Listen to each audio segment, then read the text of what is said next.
Sige, G, send mo na, transfer ko na. Pero boom, mali pala ang number na napadalhan. May inflation na nga at pati tumataas ang presyo ng bilihin dulot ng krisis sa langis.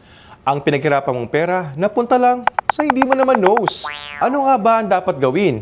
Una, kontakin agad ang recipient. Ipaliwanag ang nangyaring maling transfer. Kung kakayanin, isend ang screenshot ng transaction receipt at mais pakiusapang i-check ang kanilang account para may balik ang pera. Ikalawa, mag-report sa help center ng iyong e-wallet provider. Sundin ang kanilang proseso at ibigay ang kompletong detalye ng transaksyon. Ikatlo, pwede rin makipag-ugnayan sa Philippine National Police Anti-Cybercrime Group o tumawag sa numerong ito ang 1326, ang hotline ng Cybercrime Investigation and Coordinating Center sa ilalim ng DICT.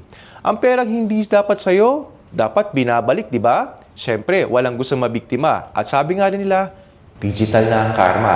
Maaring ang perang yan pangga sa araw-araw o di kaya para sa buhay na kailangan iligtas. Kaya bago magpadala, siguraduhin tama ang numero at subukan na rin gumamit ng QR code para maging sure na sure.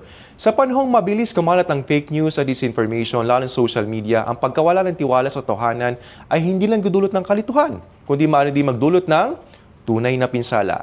Ako si Brian Brasil, Just Facts.